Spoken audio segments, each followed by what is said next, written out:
could please find your seat, that would be great. Thanks. Great.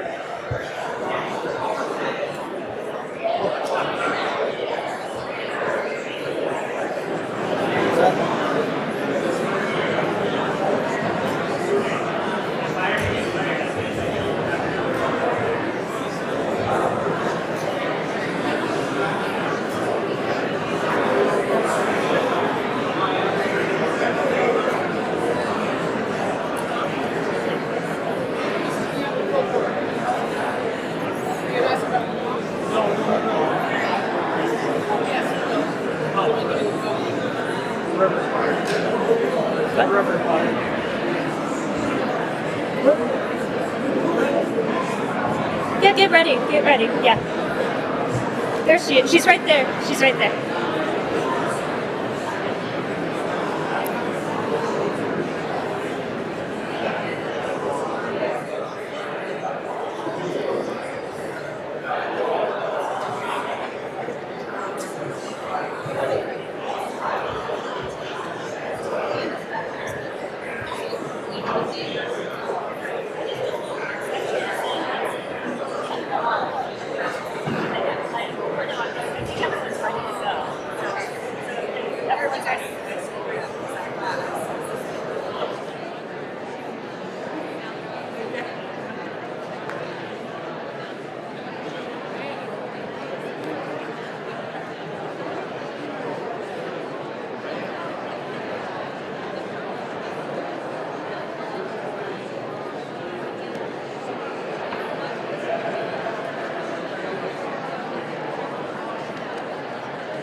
Guests, please take their seats.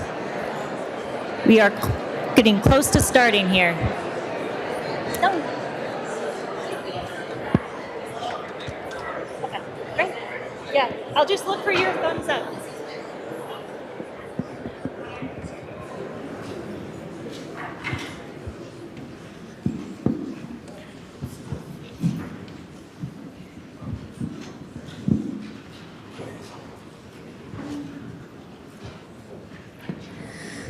Madam Sergeant at Arms. Madam Speaker, the members of the House of Representatives, please rise.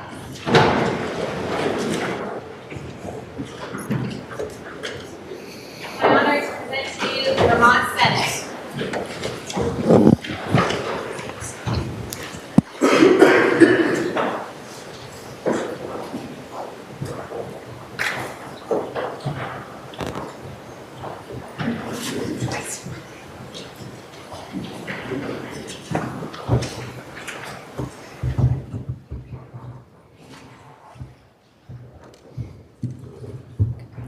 Congratulations to you. Thank you. The mics are all on. I'm ready to go. Okay, excellent.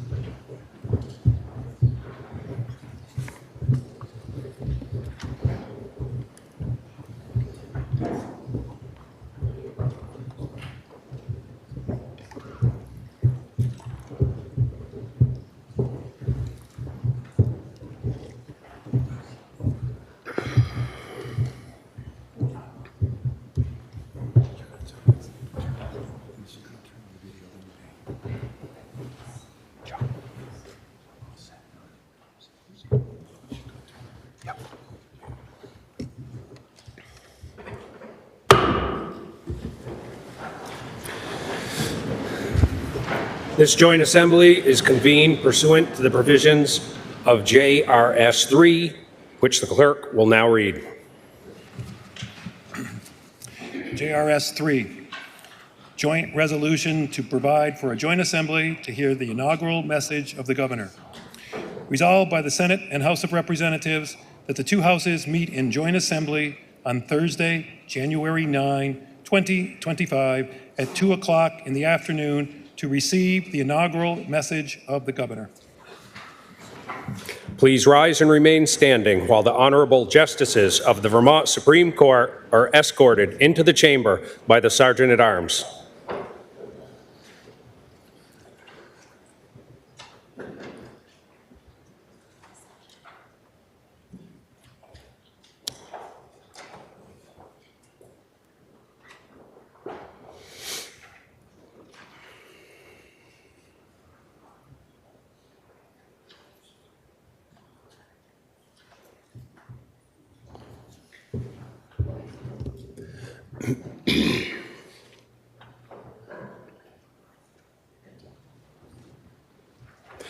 Please remain standing while Quebec's delegate to New England, Renee Sylvester, is escorted into the chamber by Major Casey Bell, Recruiting and Retention Battalion.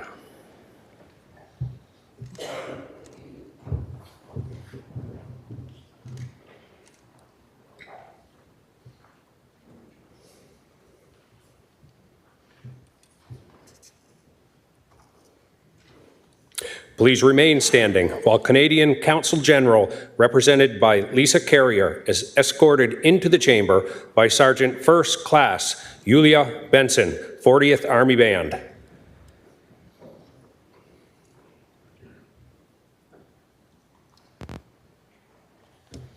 Please remain standing while Secretary of State-elect Sarah Copeland-Hansis and John Hansis are escorted into the chamber by Senior Master Sergeant Darren Adams, 158th Fighter Wing.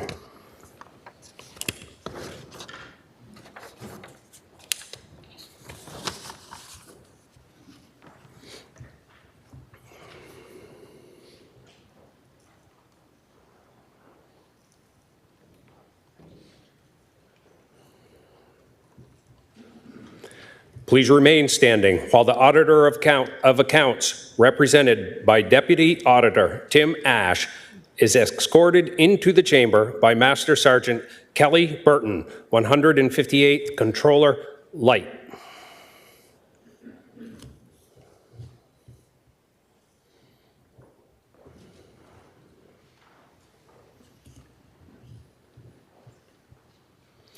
Please remain standing while Treasurer-elect Michael Pichek, Gavin Bowles, and Ashlyn Doyon are escorted into the chamber by Major John Hayward, 168th Brigade Support Battalion.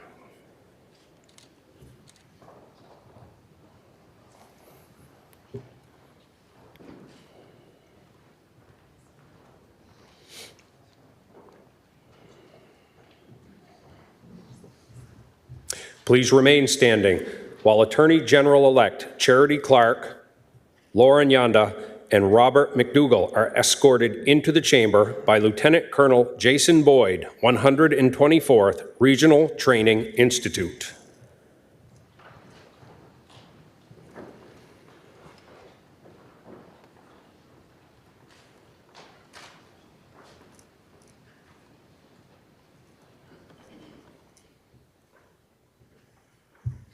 Please remain standing while former Governor Peter E. Shumlin and Katie Hunt are escorted into the chamber by Chief Master Sergeant Peter Noble, Joint Forces Headquarters, Vermont National Guard.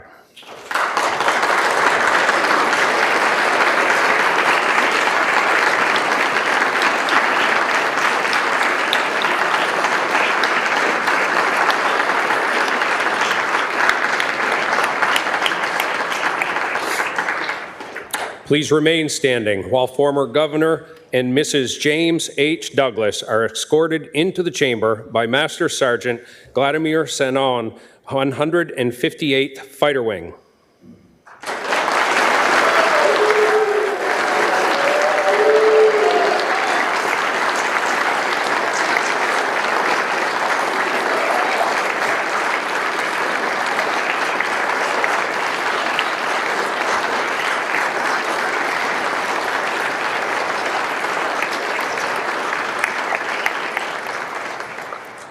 Please remain standing while former Governor Madeline M. Cunin and Mr. Robert Stafford are escorted into the chamber by Airman First Class Malachi Thompson, 158th Security Forces Squadron.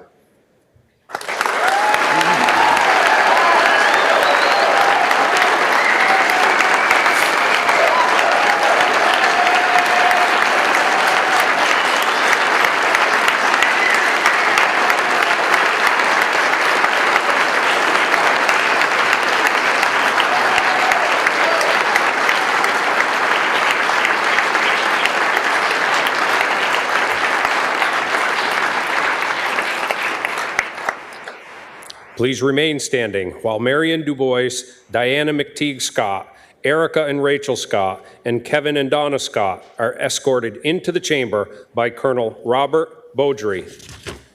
Joint Forces.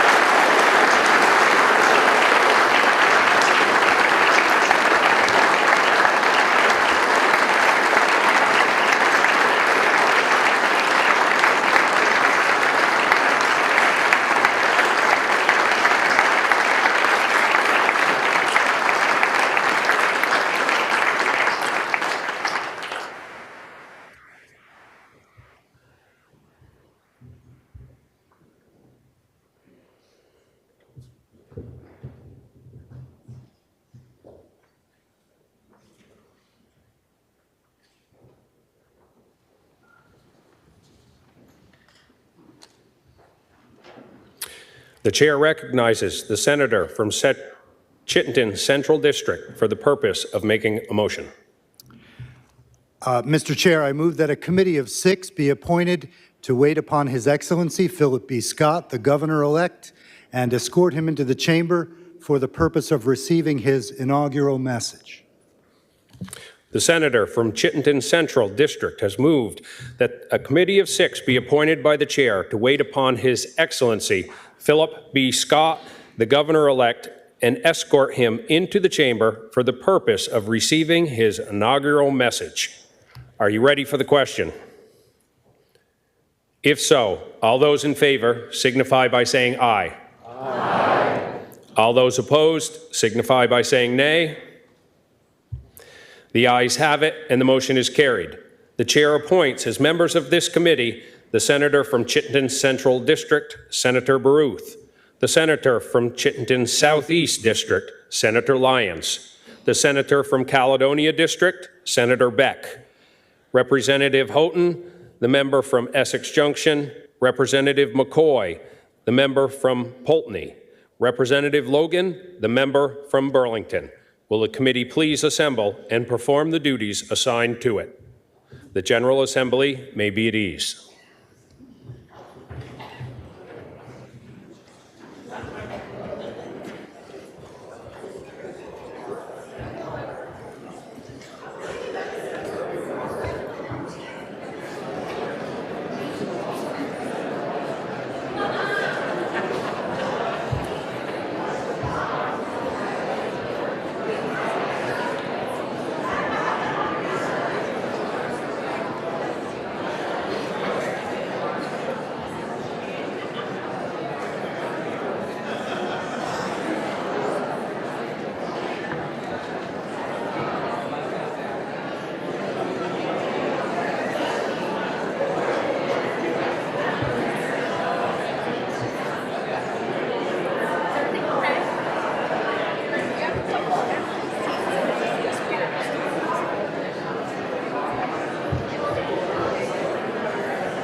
Madam Sergeant at Arms.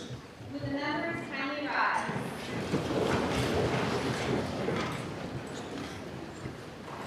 It is my distinct honor to present to you the Governor of the State of Vermont, Philip B. Scott.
Welcome.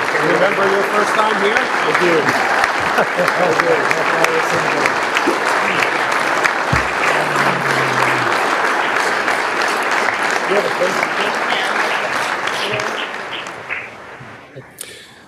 Please remain standing while the State Police Honor Guard post the colors.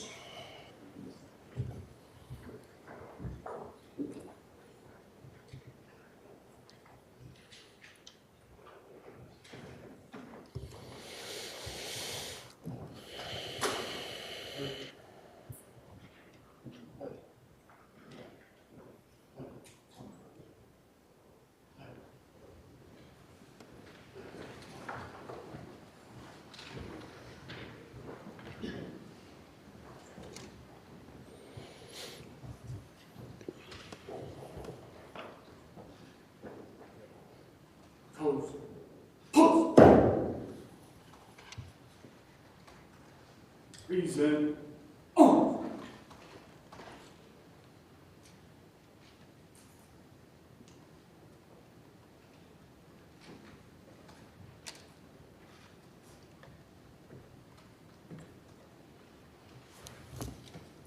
Please remain standing while Summer Booton of Fairfax, Vermont sings our national anthem.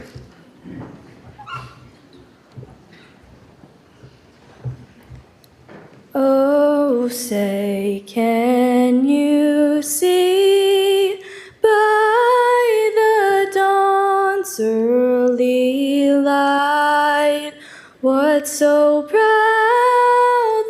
we hailed at the twilight's last gleaming, whose broad stripes and bright stars through the perilous fight o'er the ramparts we watched were so gallantly streaming, and the rocket's red glare, the bombs bursting in air, gave proof through the night that our flag was still there. Oh, say, does that star-spangled banner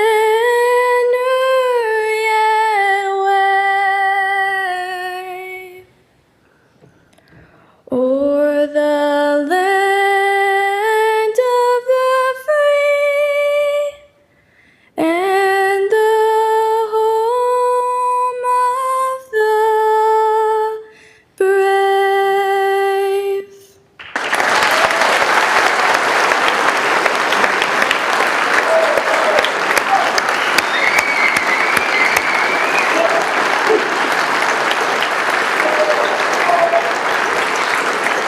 Please remain standing while the State Police Honor Guard leaves the chamber.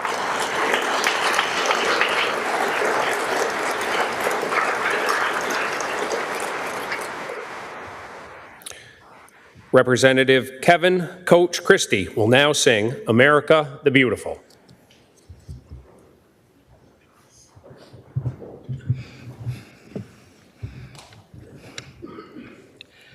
Oh, beautiful for spacious skies, for amber waves of grain, for purple mountains, majesty above the fruited plain. America, America, God shed his grace on thee, and crown thy good with brotherhood from sea to shining sea. Oh, beautiful for patriot dream that sees beyond the years. Thine alabaster cities gleam, undimmed by human tears. America, America, God shed his grace on thee, and crown thy good with brotherhood from sea to shining sea.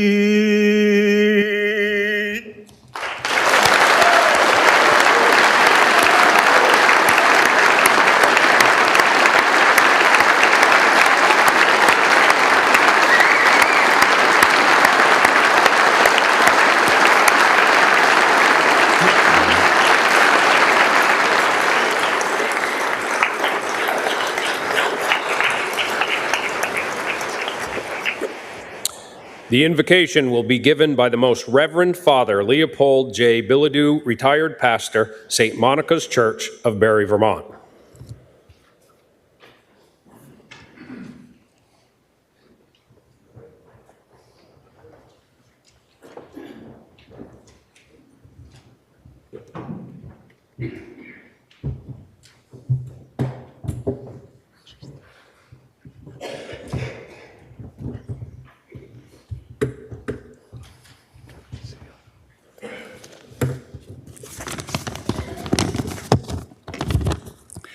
Someone once said that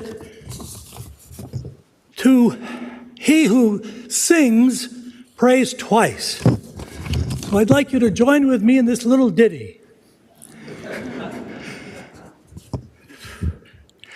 This is the day that the Lord has made, that the Lord has made. Let us rejoice and be glad in it, and be glad in it.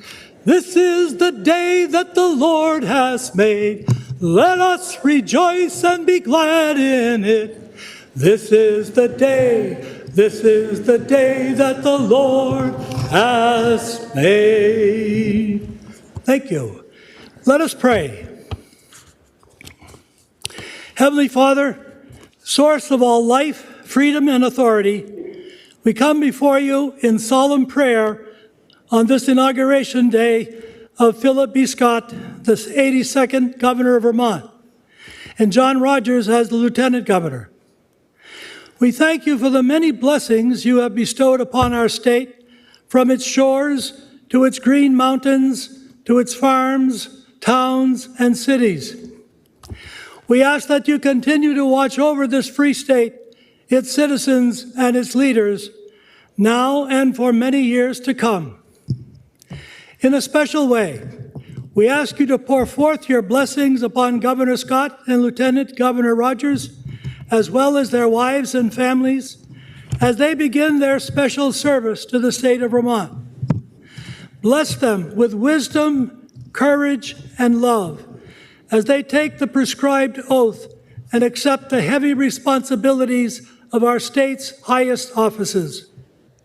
Keep them always faithful to their solemn pledge and enable them, in your love, to bear true allegiance to the state of Vermont and its Constitution by seeking the common good of all Vermont citizens and by joining hands with all our fellow citizens in the ongoing work of building a state that seeks to be a place of freedom, justice, and compassion for those most in need, especially the poor, the marginalized, and the unemployed.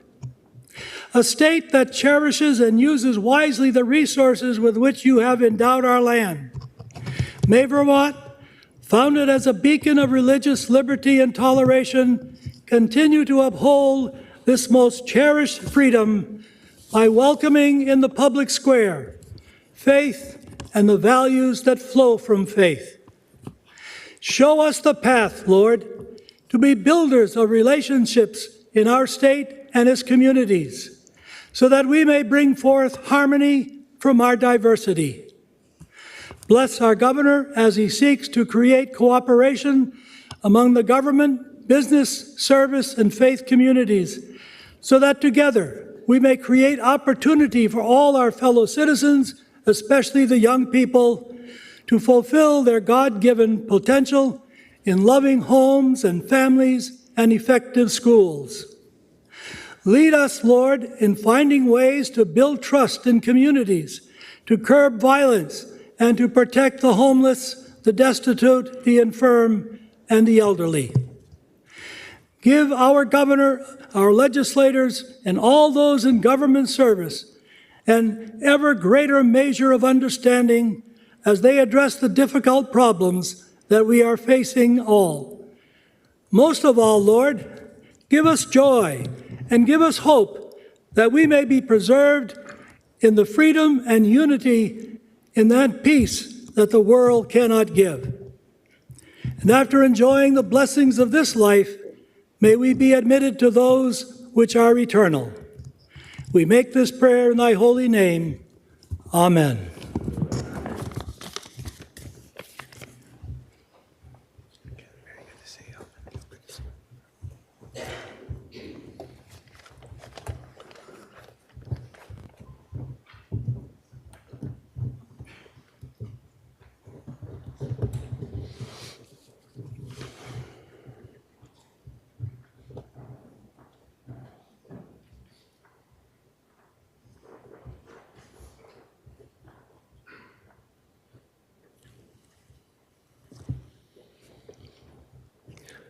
The Chief Justice of the Vermont Supreme Court, the Honorable Paul L. Reiber, and the Governor's mom, Marion, will now come to the podium. The Chief Justice will now administer the oath of office to the Governor-elect.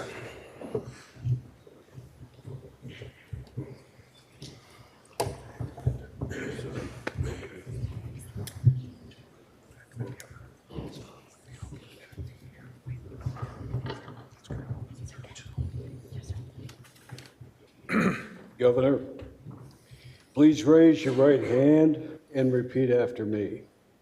I, Philip B. Scott, do solemnly swear I, Philip B. Scott, do solemnly swear I will be true and faithful to the state of Vermont, I will be true and faithful to the state of Vermont, and that I will not directly or indirectly and I will not, directly or indirectly, do any act or thing do any act or thing injurious to the Constitution injurious to the Constitution or government or thereof, government thereof, so help me so God. help me God.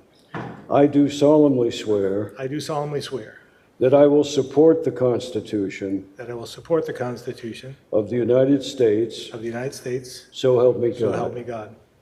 God. I, Philip B. Scott, I, Philip B. Scott, do solemnly do swear solemnly swear that I will faithfully execute that I will faithfully execute the office of Governor the office of Governor for the state of for Vermont, the state of Vermont, and will therein do equal right and therein do equal right and justice to all and persons, justice to all persons, to the best of my judgment to the best of my judgment and and ability, ability, according to law. according to law. So help me So God. help me God. Congratulations.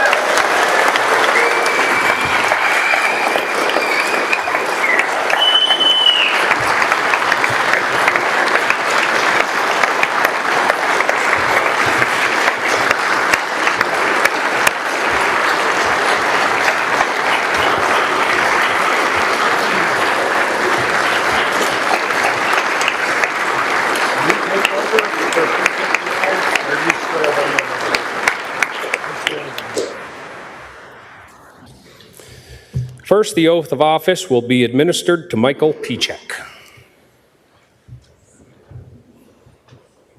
Do I have the script somewhere?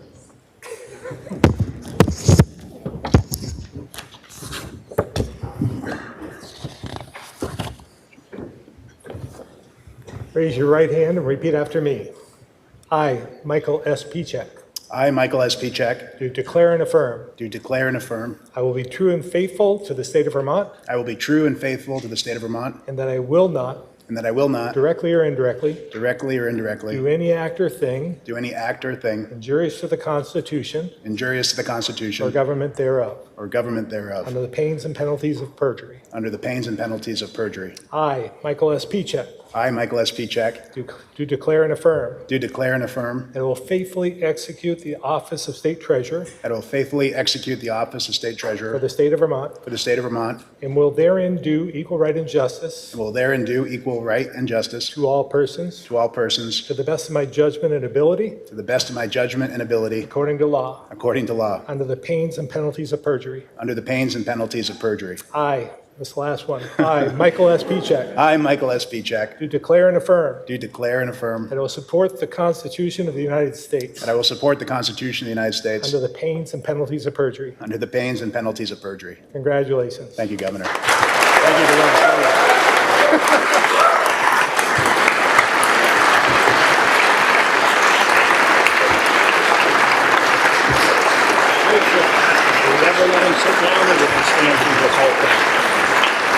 I would have them sit down.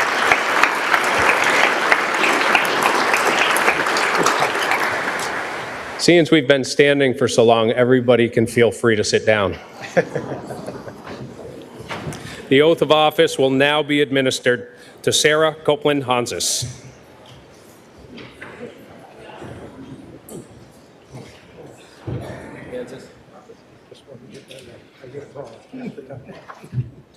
I know.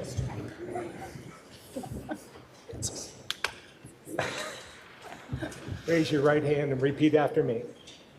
I, Sarah Copeland Hansis, I, Sarah Copeland do Hansis, solemnly swear do solemnly that swear I will be true and faithful that I will be true and faithful to the state of Vermont, to the state of Vermont, and that I will not, and that I will not, directly or indirectly, directly or indirectly, do any act or thing do any act or thing injurious to the Constitution injurious to the or Constitution government thereof. or government thereof. So help me God. So help me God. I, Sarah Copeland Hansis, I, Sarah Copeland do Hansis, solemnly swear do solemnly swear that I will faithfully execute that I will faithfully execute the office of Secretary of State the office of Secretary of State for the state of Vermont, for the state of Vermont, and will therein do equal right and justice and will therein do equal right and justice to all persons, to all persons, to the best of my judgment and ability, to the best of my judgment and ability, according to law. according to law. So help me God. So help me God. I, Sarah Copeland Hansis, I, Sarah Copeland do Hansis, solemnly swear do solemnly swear that I will support the Constitution of the United States. that I will support the Constitution of the United States. So help me God. So help me God. Congratulations.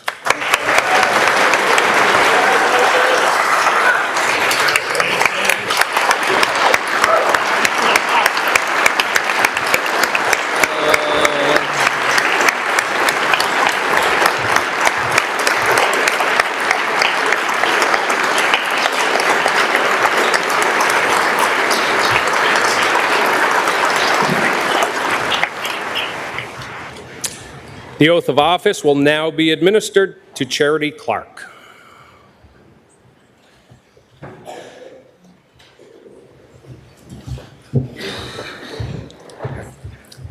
Raise your right hand and repeat after me. I, Charity R. Clark, I, Charity R. Clark, do solemnly swear do solemnly swear I will be true and faithful to the state of Vermont, I will be true and faithful to the state of Vermont, and that I will not, and that I will not, directly or indirectly, directly or indirectly, do any act or thing do any act or thing injurious to the Constitution, injurious to the Constitution or government thereof. or government thereof. So help me God. So help me God.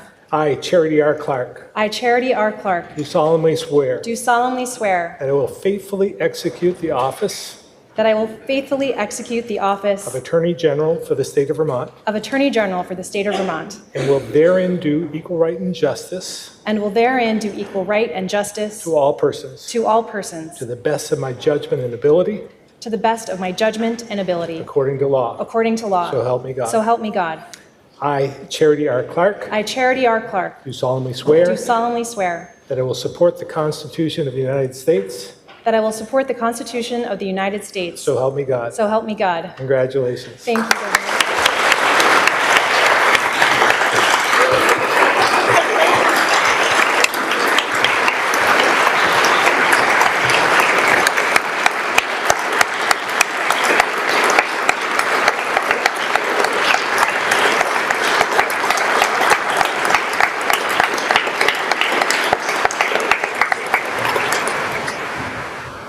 I haven't heard so much swearing since I left the farm. A second invocation will now be given by Rabbi David Fainsilber of the Jewish community of Greater Stowe, Vermont.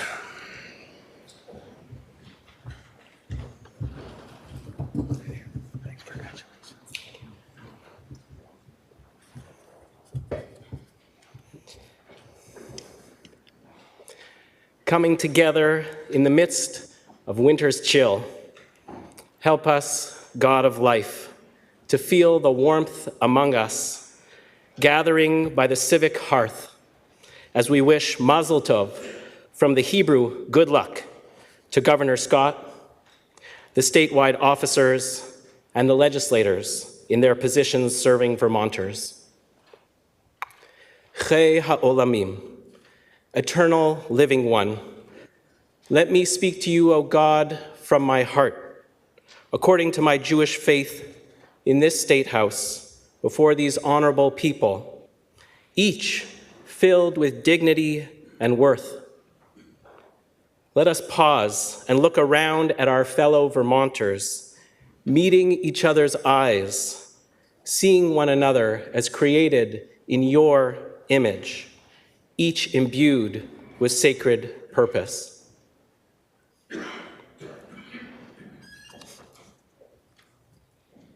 As I consider my words before these elected officials, I keep thinking about some conversations with folks in Vermont, each of them also created in your image, conversations that are keeping me up at night and that call me to action.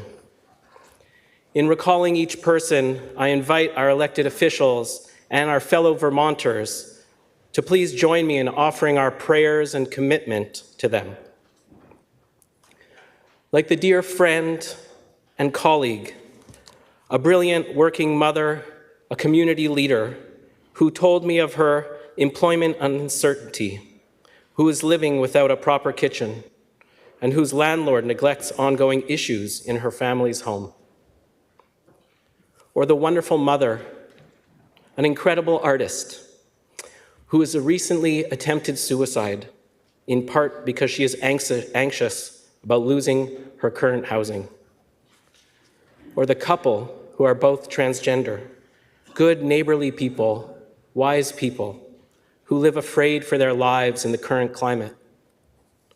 Or that family with young kids I spoke to after losing their home due to flooding, concerned it could happen again. And the seniors I pastor, who contributed to their families and this country, who are suffering from isolation.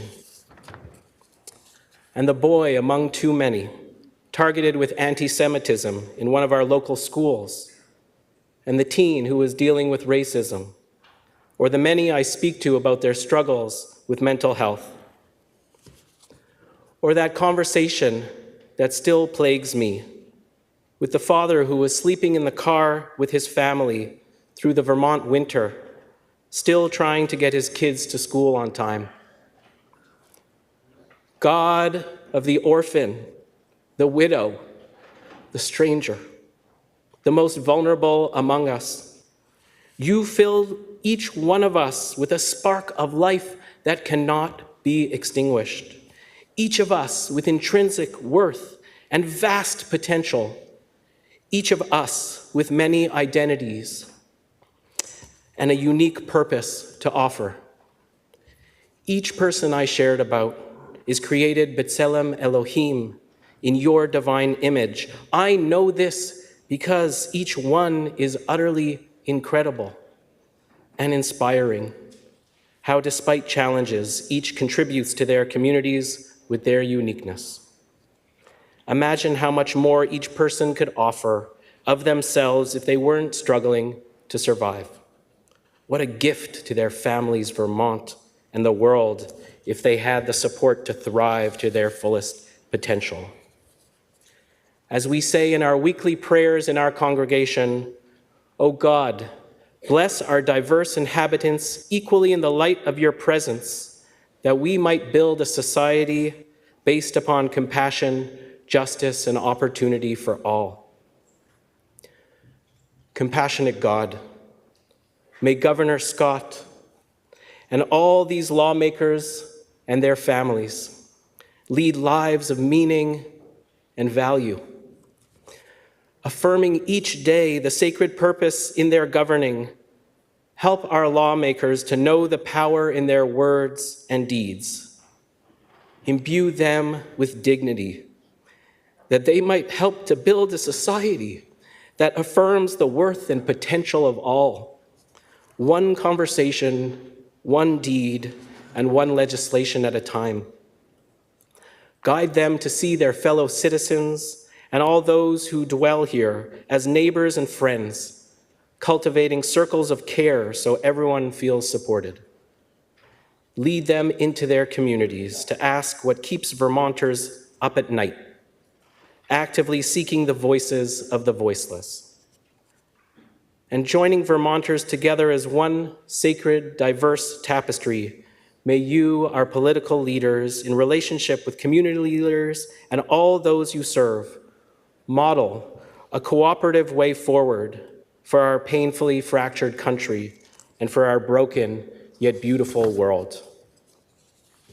Across Vermont and beyond, may we all come to know, as the great Reverend Dr. Martin Luther King Jr. said, we are caught in an inescapable network of mutuality, tied in a single garment of destiny. Whatever affects one directly affects all indirectly. Thank you for this humbling opportunity to stand before you. I appreciate each of you and your service to others. And so let me end with a traditional prayer to God upon new and renewed commitments at this inaugural ceremony and for this next term, and gratitude for our already abundant blessings. So if you know the Shehechianu blessing in the Hebrew, please join in, followed by the English. Baruch atah Adonai, Eloheinu melech haolam, shehecheyanu v'kiyemanu v'higianu lazman hazeh. Amen. Blessed are you, breath of life, guide of the universe, who brings us life and sustains our every breath, and who has brought us to this auspicious, sacred moment. And let us say, Amen.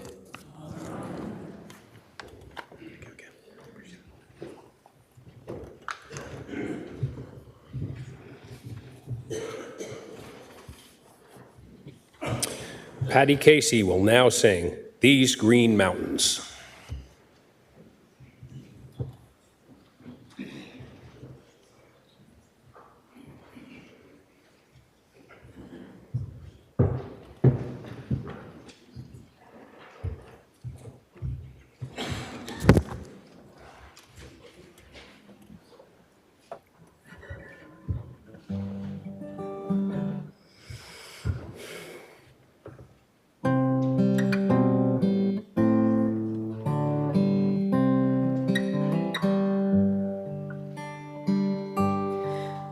These green hills and silver waters are my home. They belong to me and to all of her sons and daughters. May they be strong and forever free, and let us live to protect her beauty and look with pride on the golden dome. They say home is where the heart is. These green mountains are my home. These green mountains are my home.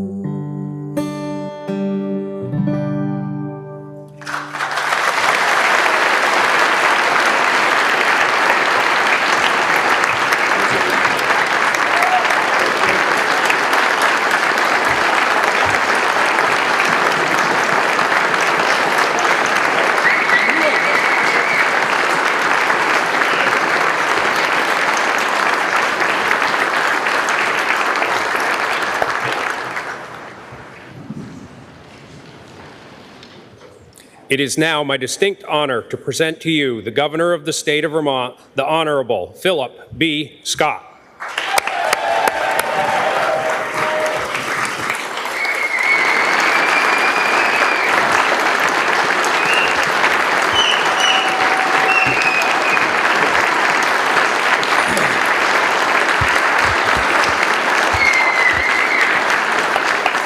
Thank you. Thank you. Thanks.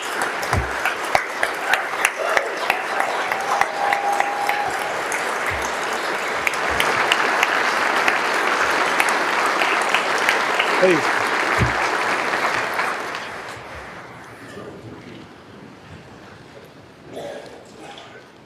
Mr. President, Madam Speaker, Mr. Chief Justice, members of the General Assembly, honored guests, and fellow Vermonters. I'm honored to have earned the trust and support of voters to serve once again as governor. It's great to have former governors, Shumlin, Cunin, and Douglas with us today. And I just saw Governor Douglas leave. Now, he said it was nothing personal, nothing to do with anything I'm about to say, but he's got a flight to catch. So, and at least that's his story. I'm not sure. We'll see. I want to thank my wife, Diana, my daughters, Erica and Rachel, my mom, and my family and friends for their continued understanding of the day-to-day challenges and demands of this job. And that goes for your families as well. Public service is rewarding, but consuming, with a lot of time spent away from home. This session, when our work gets difficult and the days grow longer, which they will, let's remember the hundreds of men and women in our National Guard who are away from their families and far from home. A large number of them were deployed this past week. In fact, last night, I met with a group that was leaving and assured them we would do our very best to take care of their families while they focused on their mission. We're joined today by General Knight and other members of the Guard, so I'd like to ask them and anyone here who has served in the military to rise and be recognized.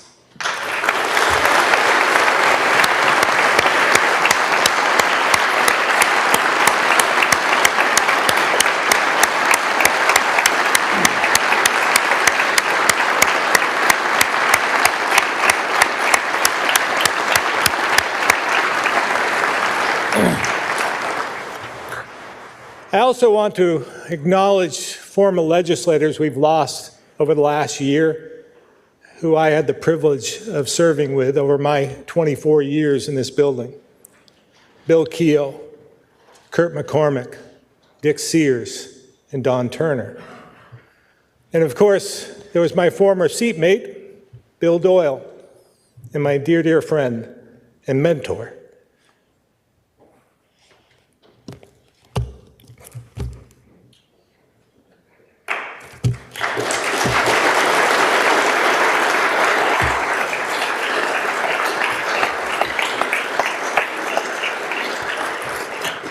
Dick Mazza, all respected and greatly missed.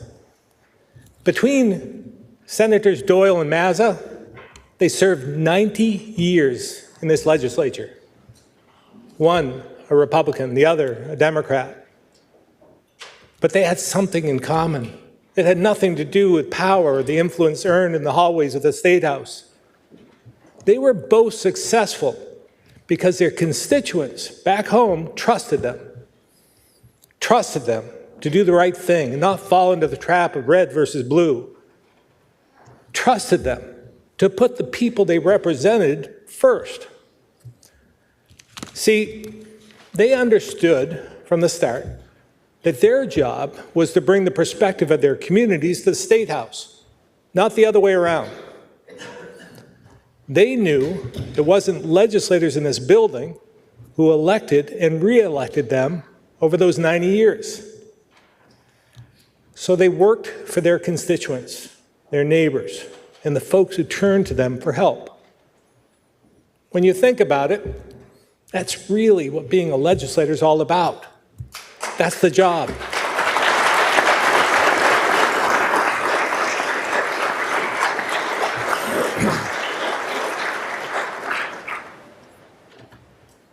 Listening to your constituents and being a voice for those back home is essential, especially for those of you from cities, towns, and villages who feel left behind and want a seat at the table.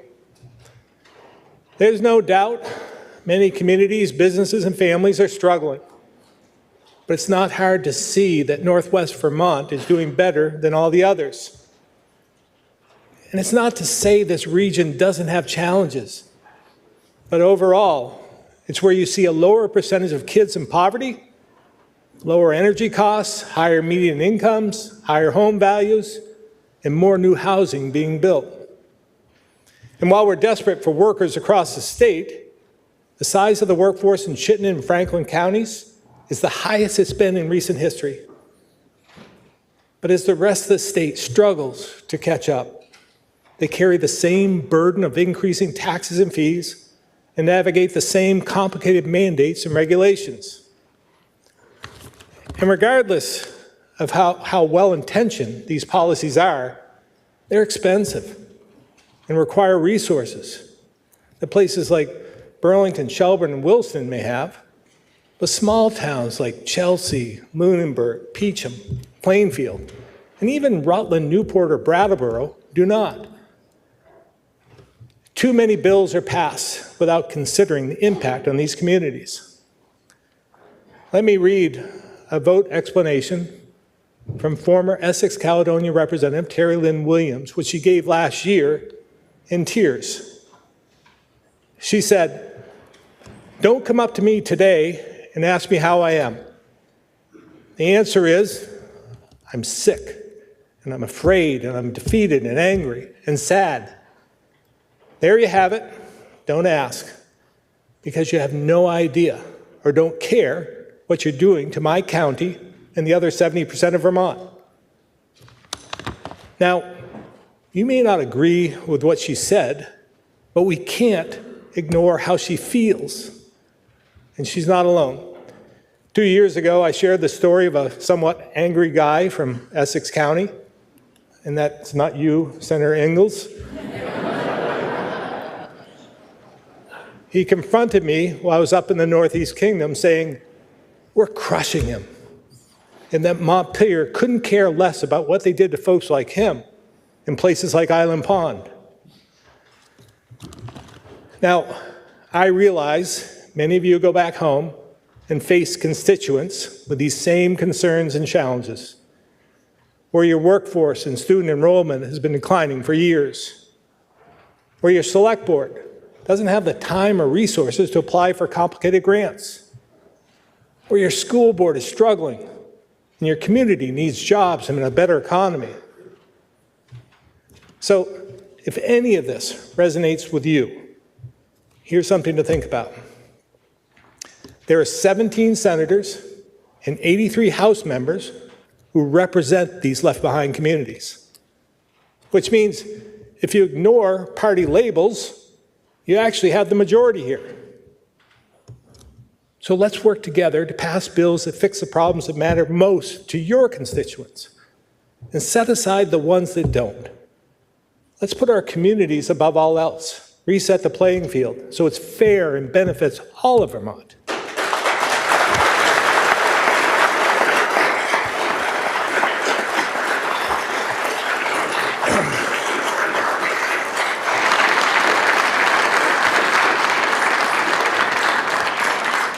Now, let me ask you to think about a time when you're hunting, mountain biking, driving, or on a hike, and you've gotten turned around. You somehow got off the trail, took a wrong turn. It starts to get dark, and it hits you. I went the wrong way. When that happens to me, I stop, get my bearings, and get back on course. But when it comes to politics, I know it can be hard to admit when you've gone down the wrong path and need to turn around. But we're not here to worry about egos. We're here to do what Vermonters need. And they just sent a very clear message. They think we're off course.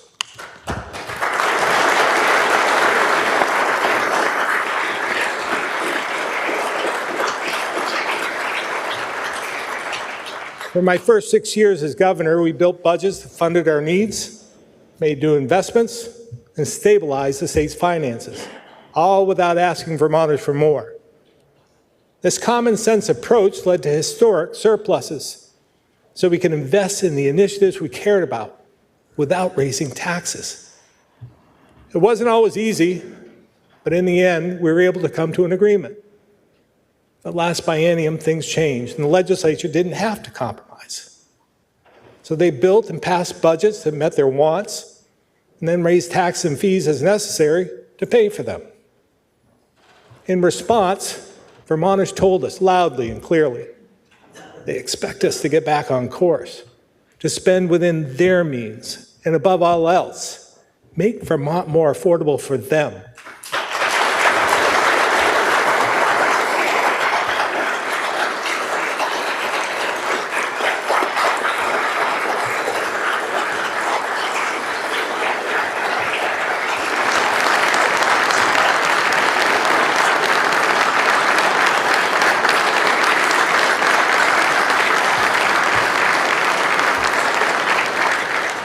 Now, you don't have to take my word for it.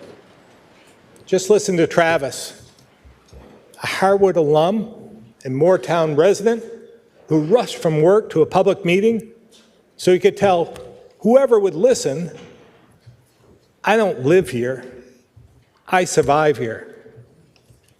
He's had enough. His taxes and his homeowner's insurance has doubled. His hands at that very moment were bleeding from the 14-hour day he just worked, a schedule that's crushing him. He said, I'm sick of all this ridiculous spending and the cost of everything doubling every year. I can't handle it anymore. I'm 46. I don't know if I'm going to see anything older than that here in Vermont. Now remember his age because I'll come back to it.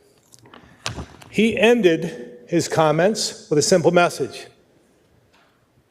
It's too expensive. Straighten it out, figure it out, and come up with a better system because the taxpayers are sick of it. And that, I believe, gets to the heart of the issue. Because he didn't say slash and burn the budget. He said do it better. In so many areas, I share your goals. Where we often disagree is how we get there and at what pace. As I've said, Just throwing more money at problems hasn't equaled success. Not in education, state colleges, housing, homelessness, and other areas where we funded but haven't fixed the underlying structural issues. Without fixing the holes we're in, they just keep getting bigger, and the hard-earned money of taxpayers like Travis is squandered. So this year, I'm asking you to join me, to listen to those who sent us here. Think about what they can afford and what they need, and give everyone the chance to not just survive, but thrive.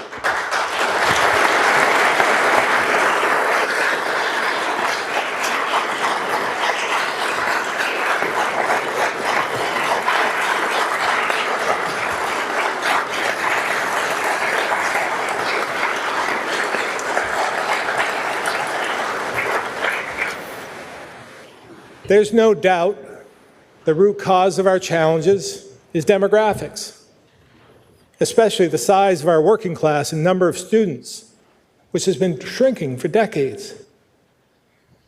I know some look at recent data showing a population increase and think we've solved the problem. Well, while it's good news, looking at total population doesn't tell the whole story. What does are the numbers 14, 28, and 48. According to the Joint Fiscal Office, from 2010 to 2022 alone, we had 14,000 fewer Vermonters under the age of 18, 28,000 fewer age 40 to 54, which is prime working age, Travis's age, and 48,000 more over the age of 65. And here's why this matters. Because it means fewer kids in our schools, or we're still paying for the system built for tens of thousands more students. It leads to fewer high school graduates, which means less enrolling in our state colleges or replacing retirees in the workforce. It means fewer in the trades to build the infrastructure and housing we need. Fewer to work at child care centers and healthcare offices, fewer volunteering for your local fire department, fewer joining your police force, fewer teachers and bus drivers, and fewer to take care of loved ones in our long-term care facilities. It also means fewer workers generating state revenue, and no one to fill the jobs employers need to survive or grow. All of it means less revenue for services to support the 48,000 more seniors we have, and less to fund the safety net for the most vulnerable. With fewer to pay for the growing burden of taxes and fees, education, utilities, and healthcare, Vermont becomes less and less affordable for those still here. And as competition for a limited workforce pushes wages up, everything is getting more expensive. Meanwhile, it gets harder to attract the people we need because our reputation as one of the highest taxed and most expensive states isn't exactly a great marketing strategy. It's clear you cannot separate affordability and demographics, so both need to be at the center of all we do.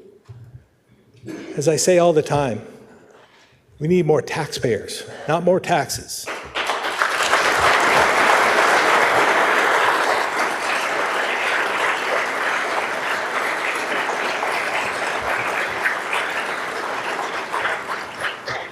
Housing is a great place to start. We know mortgages and rent are unaffordable for many. The costs and the shortage of units drives people out of Vermont and prevents families and workers from moving here. To me, the issue is obvious, and its solution relies on a basic economic principle: supply and demand. According to the Housing Needs Assessment, it will take 7,200 homes just to break even. And if we want to grow the workforce beyond what we have today, we need over 8,000 homes a year for the next 5 years. But our current rate is about 2,300. Now, that's an improvement over the 1,600 a year we saw over the previous decade, but it's nowhere near enough. So this session is crucial. We pass an actual housing bill focused on 4 strategies. First, let's strengthen our foundation with infrastructure for housing and flood recovery, not just with funding, but with a creative expansion of our successful TIF program.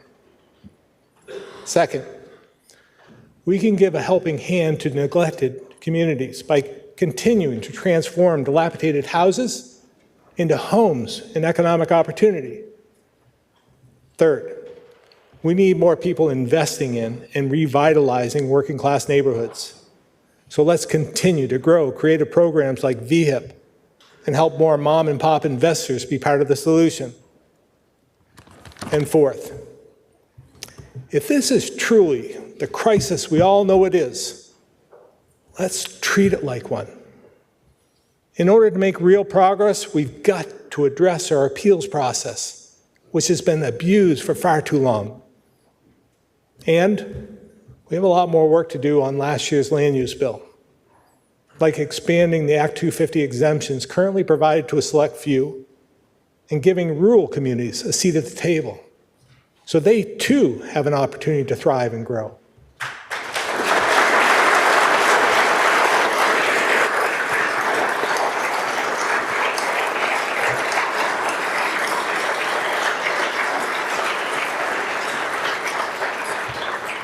As one national housing expert recently put it, it's long past time to legalize housing.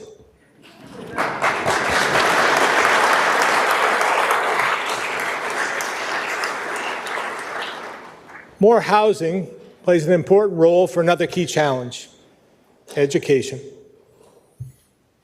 As you well know, last year bills went up 14% on average, and as high as 38%. And if this year's projected rate goes into effect, education property tax will have increased 33% in just 3 years. And that's only property taxes, which for good reason has received a lot of attention.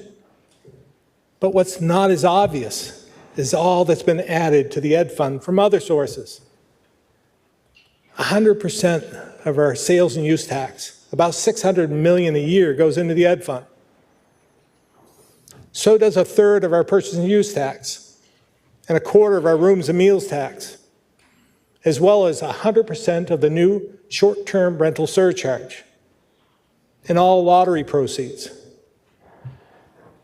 And at times, we bought down rates with general fund money that could have gone to housing, human services, climate mitigation, public safety, and so much more. So when we tell ourselves that we pay for education with property taxes, that's not the whole story, because over 1/3, about $800 million, comes from other sources. Since I took office, the education fund has gone from $1.6 billion to an astounding $2.3 billion and climbing. We're one of the top education spenders in the nation. Yet, in too many districts, teachers aren't paid enough. Administrators are tied up in bureaucracy.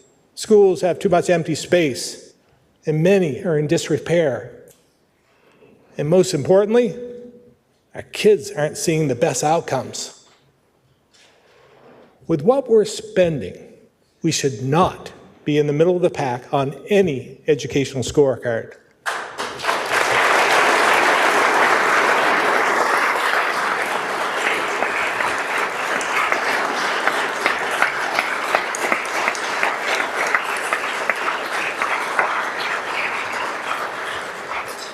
And our kids should all be at grade level in reading and math.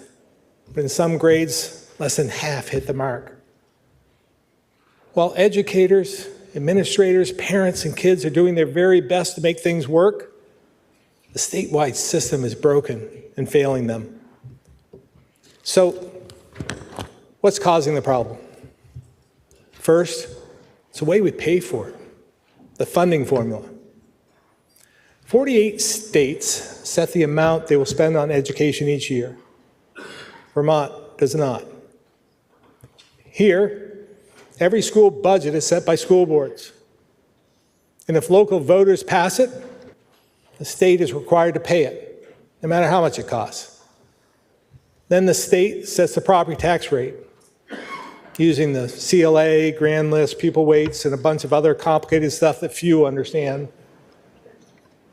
And it's typically done weeks after budgets pass and months after they're built. So when school boards and voters make their decisions, few know the impact on their property taxes. We all know there are some communities whose taxpayers can't afford to pay more. So they keep their spending low in hopes of smaller tax increases. But too often, the communities that have more can afford more, so they spend more.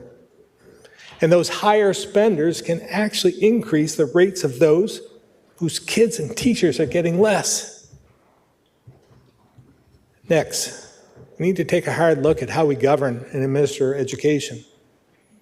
Put simply, we have a lot of buildings, classrooms, adults, and layers of bureaucracy, but fewer and fewer kids and taxpayers. Today, we have 83,500 pre-K through 12 students paid for by the Ed Fund.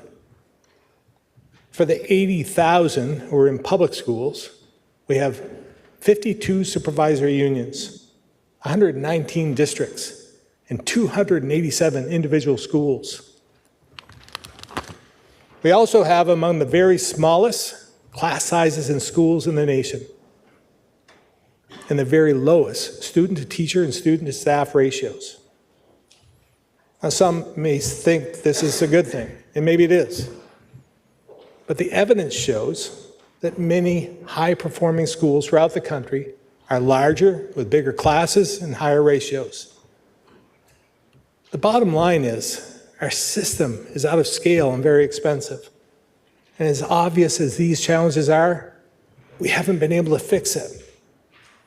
Efforts like Act 68, Act 46, and Act 127 have fallen short because they tried to tinker with an existing structure that simply isn't working well. So let's have the courage to fix the entire system, to make it work better for all kids and give them more opportunities from cradle to career.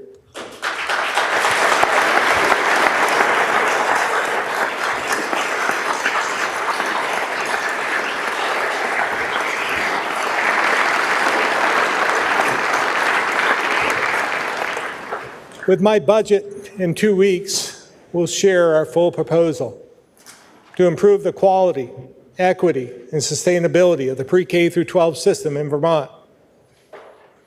With those three principles and the mandate voters gave us in November, we'll propose a multi-year plan to transform education. First, it will include an entirely new student-centered funding formula to provide more and better opportunities for kids and get costs under control. Second, we'll propose a new, simpler governance structure so we can deliver better and more equal education across communities. Third, we'll provide school boards and administrators with support and guardrails to reduce cost pressures. Finally, we know Vermonters can't afford to pay more. So if school boards contain spending growth to the projected level, my budget will lower the impact of this year's increase with a goal to eliminate it.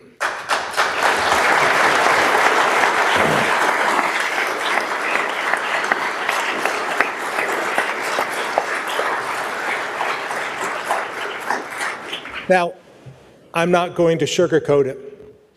None of this will be easy. And I'm sure we'll hear some of the same hesitations and concerns of the past. Here's a few you might remember. We need some schools to consolidate or close, but not our school. We need lower costs, but we won't share a teacher or principal. We need efficiency, but we want our own school board. We need pay equity, but we want our own employee contract. We need the state's help, but don't mess with local control. All these concerns are more about adults than students. And failing to fix this problem is failing our kids.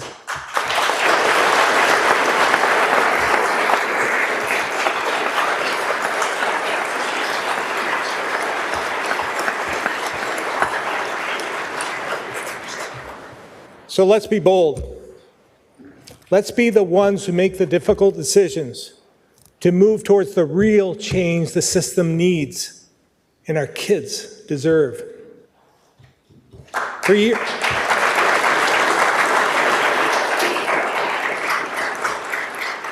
For years, I've said, if I gave you $2.3 billion to educate 83,500 students, it would look far different than what we have today. This session, we have the rare opportunity to not only make our system more affordable for taxpayers, but also improve the quality of education for all kids, no matter their challenges or where they live. And we owe it to everyone to seize the moment and be brave together.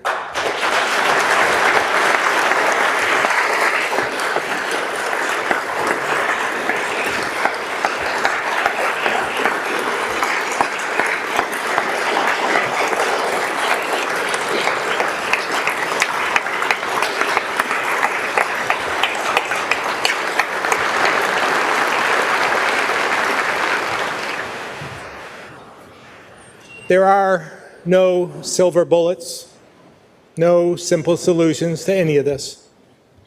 But in a state with so many crises, from demographics and workforce to public safety and disaster resiliency, to affordability of government, healthcare, education, and the cost of living and doing business, we need to start somewhere.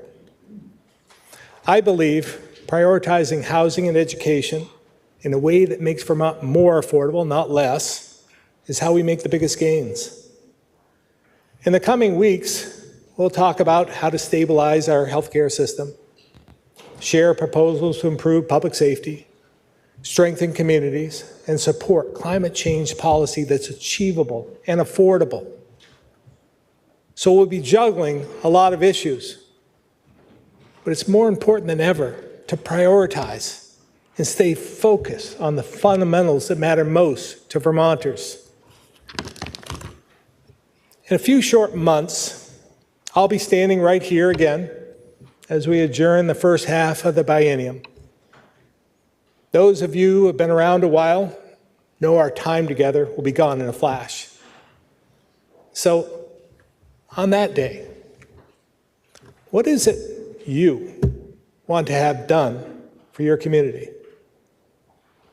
What priorities of theirs will you have addressed? I can promise you my efforts, my focus, and those of my entire administration will be squarely on solving the problems Vermonters sent me and all of you here to solve. Creating a high-quality, equitable, and sustainable education system. Pushing for regulatory changes to legalize housing. And making sure whatever we do, we keep affordability for everyone our top priority. Vermonters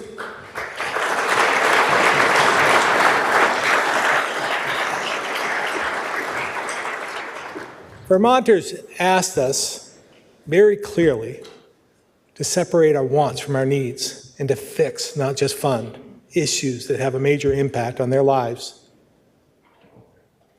Now, I know this is your process, and I know what's taken up this session, and whether we make progress on these issues or not is in your hands.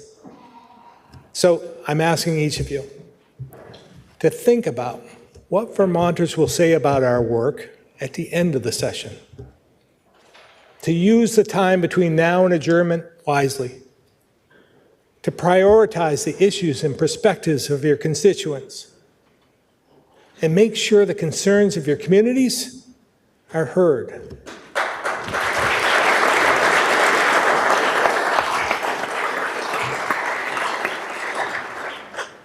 The good news is we've shown what state government can do to solve problems and help people.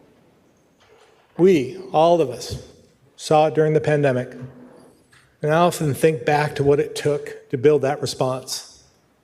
Long days, nights, and weekends that spanned months and then years. But even with all the uncertainty, with all the loss, the hardship, difficult decisions, and tough calls, we got through it.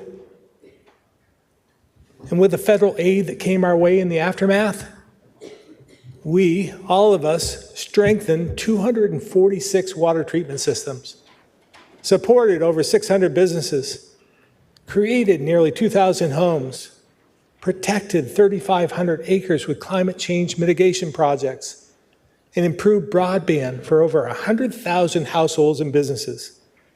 And this money is still funding projects, so there's more to come. We've had some success on a smaller scale as well. A little over a year ago, there was an idea to fold a team from the Agency of Transportation, the folks who build things, into our housing team to make more units available quickly and affordably.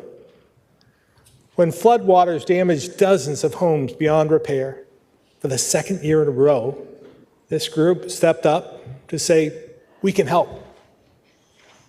And in a show of true bipartisanship, the E-Board transferred $7 million to get them started.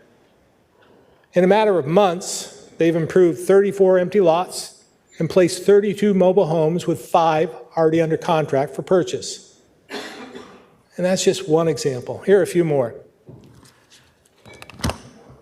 We've welcomed over 1,000 refugees in the last 3 years, and will continue.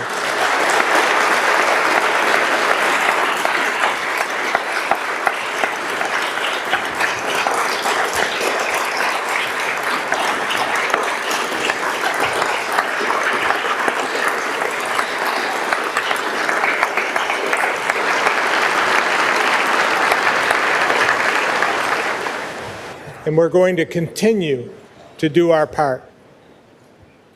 While we're not claiming victory, overdose and suicide deaths are trending downward. So are highway fatalities and crashes. Since October of 21, state funding for brownfields has cleaned up 42 contaminated sites, making way for over 700 new homes, adding economic value for communities after years of being an eyesore.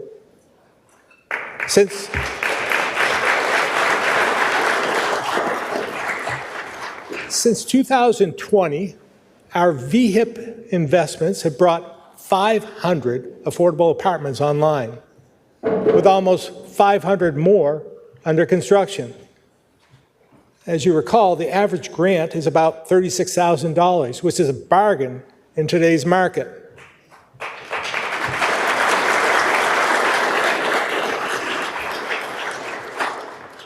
State parks welcomed over 1 million visitors this year, one of our best years ever, despite the flooding.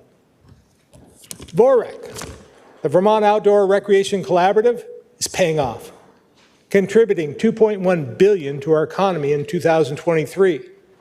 This puts us second in the nation after Hawaii. We've issued hundreds of rays of kindness, recognizing Vermonters for their everyday good deeds, which includes Mr. G, a teacher in Northfield who's here today, for his Walking Wednesday group that's been connecting students to exercise in their community for years. To better serve Vermonters, we've started the long overdue process of modernizing our 55-year-old unemployment IT infrastructure. We've completed major projects like the 1,000-foot runway expansion at the Franklin County Airport, which, coupled with the expansion of water and sewer, which we did, will make Highgate an economic hub.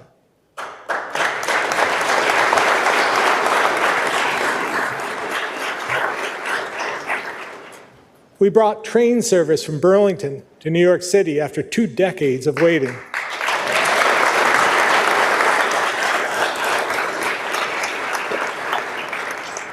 But that's nothing compared to another huge accomplishment in transportation.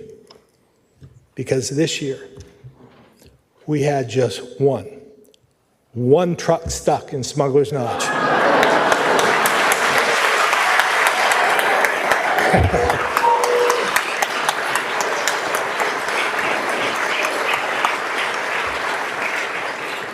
Now, if we can go from as many as 12 stuckages down to 1, we should be able to do almost anything.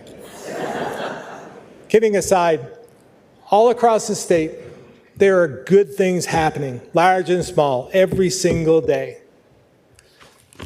Last year, I talked about the countless Vermonters leading by example to support their communities in good times and bad. It's something we saw in the summer of '23 and again in '24 when flood waters ravaged the state. And Vermonters tapped into the same stubborn sense of community to once again help their neighbors muck out and clean up.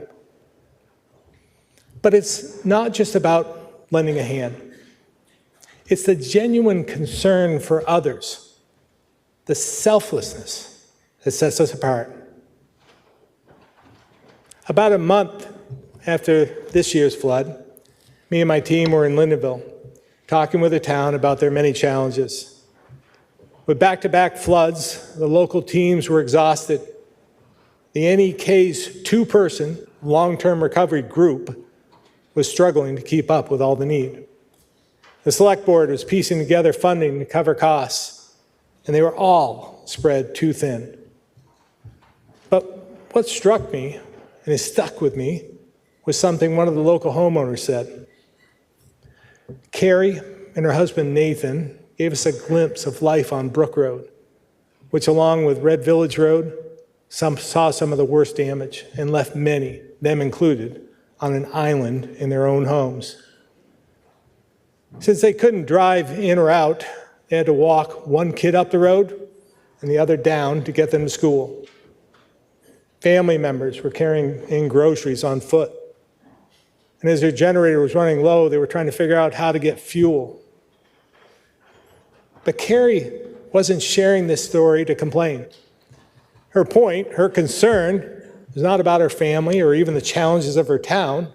She said, I'm just worried about the folks up in Kirby.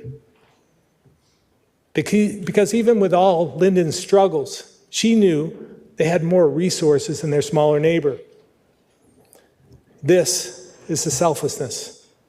This is a stubborn sense of community that inspires me to do the work to make the lives of these Vermonters and all Vermonters easier and better every day.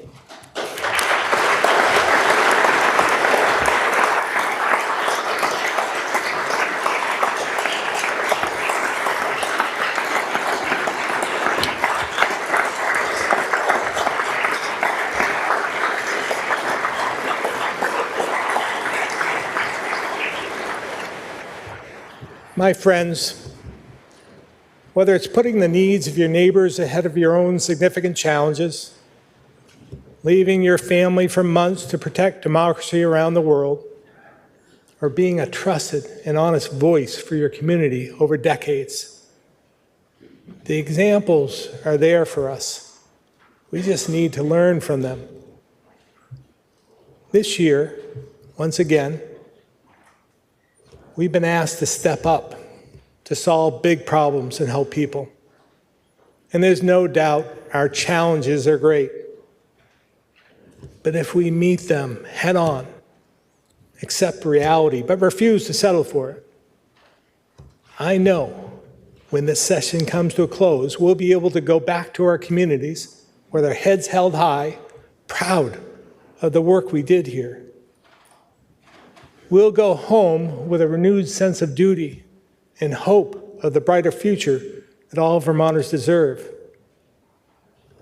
That's what they asked us to do. And we cannot, and we must not let them down.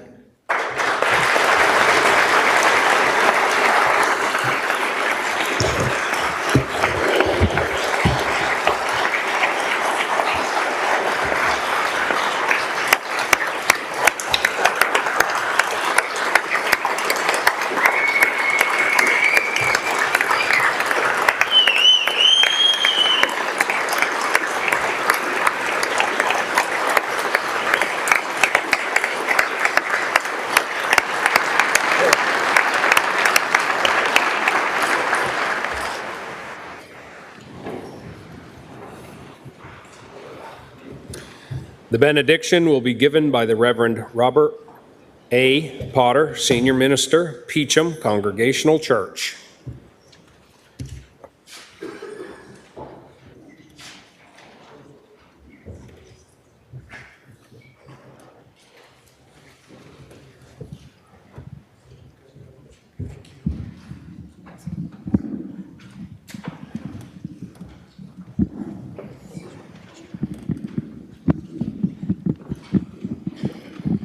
Leave now, I'll see you go.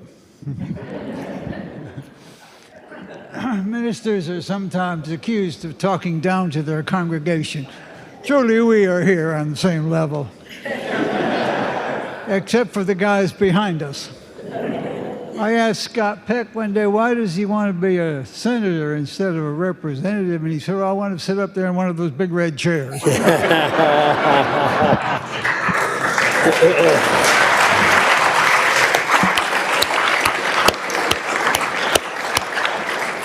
That's not true. I made that up, but I thought Jimmy Carter would have us be truthful above all things today. I had an awful fall yesterday, and my back and legs are, yeah. But my doctor said, sit up, don't shut up, and keep talking. And I wanted to be here, just as all of you do, because of our love and respect for the governor, and indeed for what we're trying to do, you do together.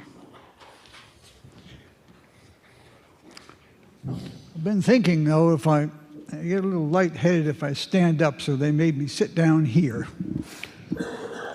instead of going to the podium. But the great benefit of being down here, even though I can't believe I'd ever turn my back on the governor, is that if I faint before I get through this, I'll fall into the governor's mother's arms.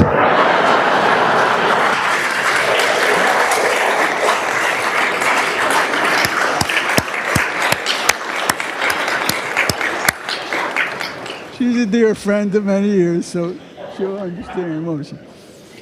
I want to thank my son, my wife of 67 years. And I'm about to be 90 years old, so I guess I have a right to fall apart. And my son, Jeffrey, Dr. Jeffrey, who is the pastor of Old First Church in St. Johnsbury. I think it was a humorous dream. Now the text. And I'll try to stick to it.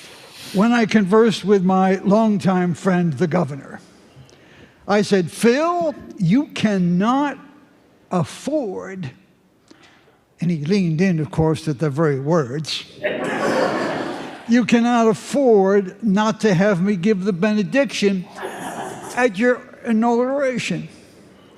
It won't cost the state or a taxpayer a penny. Except for me. Unless we lose our sense of humor amidst enormous challenges and think that only one party is concerned about cost. Let me remind you that a few years ago, protesters, 100 of them, as I remember, shouted from the balcony during my benediction. This is my 7th. We want a single-payer system.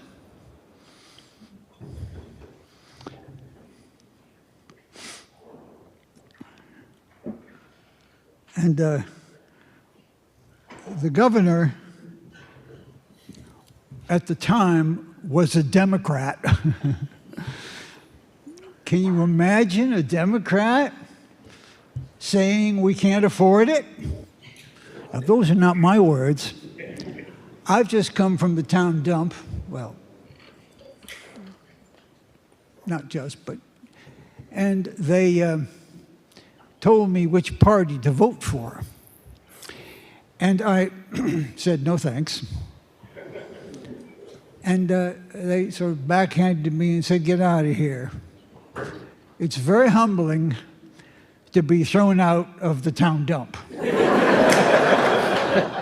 But maybe that's what we need to do.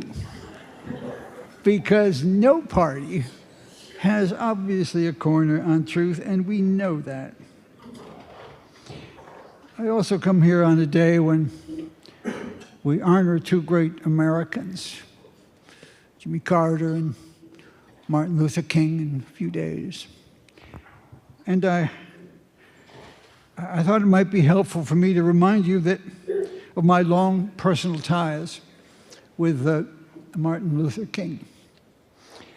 We did a number of things together over the years. Most recently, we shared a graduation stage. And he gave a great speech on the need for having a tough mind and a tender heart. A tough mind and a tender heart. And afterwards, he said to me he really preferred to give the benediction because obviously I had so much fun doing it. But also, he liked giving the last word. And so do I. On the road from Burke to Island Pond, there's a park-like clearing amidst a vast wooded wilderness. I passed it many times, and one day I decided to stop. It has a moat perfectly and gated with a high granite monument, no doubt from Mary, topped by a large plaque which says, on this site in the year 1857, absolutely nothing happened. Let no plaque ever be put on the side of this building. We have come here today, dear friends, perhaps from old cow paths and old logging roads by the river, honoring those who have come before us, through valleys that give us our values and our vision, and over mountains that give us our meaning and sense of the marvelous. In this land we so love. We have come to do the purpose of the people. We come with the agricultural goddess above us, that same old symbol of sacred earth and serious hands, of our history and our hope and our hard work. And it is wise that we give her renewed life with our vitality and our vibrance, and never giving up in spite of the enormous challenges that we obviously face. And then also above us is that great motto, freedom and unity, reminding us to hold fast to what lasts among the highest values ever revealed to humankind. In a wild, weary, yet wonderful world, somewhat fearful of freedom in a disunited United States, we come today, don't we, to pledge to our people to serve the common good with uncommon greatness. We can do that because we're Vermonters. We know how. But as Martin Luther King said in that speech, you just gotta do it. Funny this, we're going home. Way up in the land of Canaan, Vermont,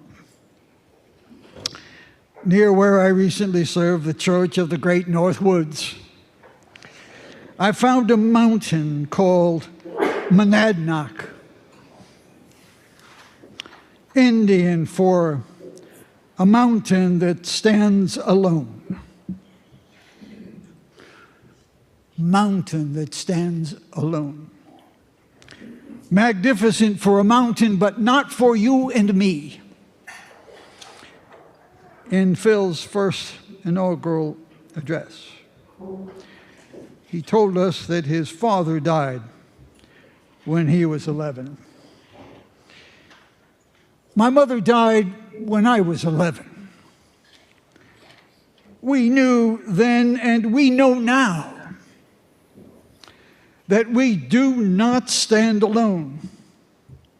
No one in this room got to where we are today by standing alone. No one. Not today, not tomorrow, never. So on our way home tonight, or any night on the long, dark nights of a Vermont winter, remember this, dearly beloved, remember this. Sometimes, somehow, somewhere, somebody loves us. Somebody loves us. May we, knowing that love, may we have the courage to carry on. Carry on. Carry on. Carry on, Governor. We love you. We do. That's the last word.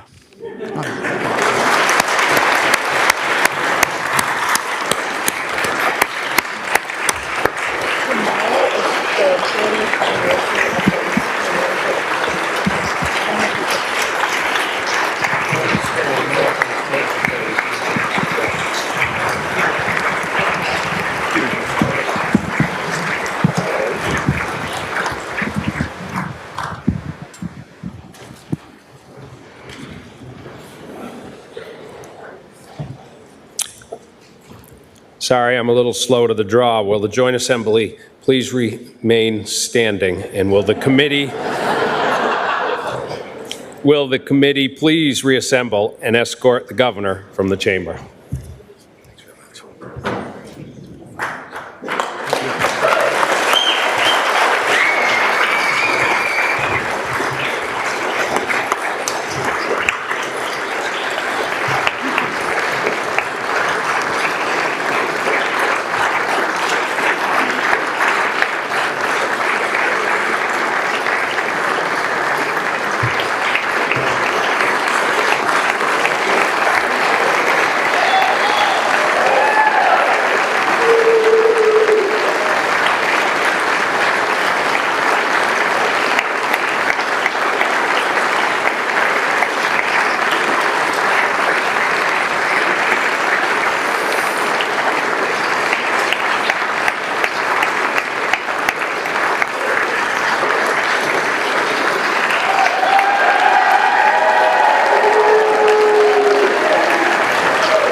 Please remain standing. Will the Sergeant at Arms please escort the Honorable Justices of the Vermont Supreme Court from the chamber?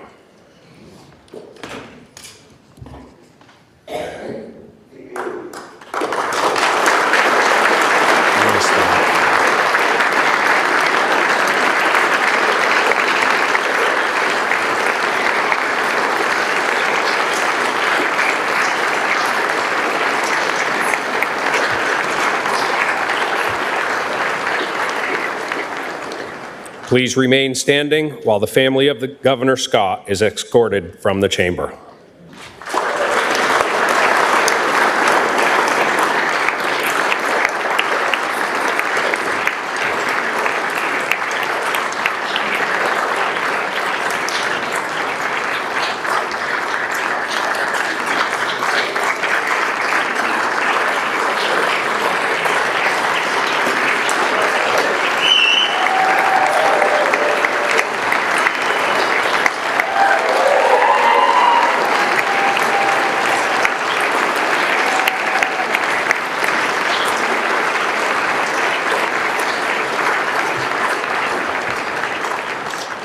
Please remain standing. Will the National Guard please escort our distinguished guest from the well of the House?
There being no further business, I do hereby declare this joint assembly dissolved.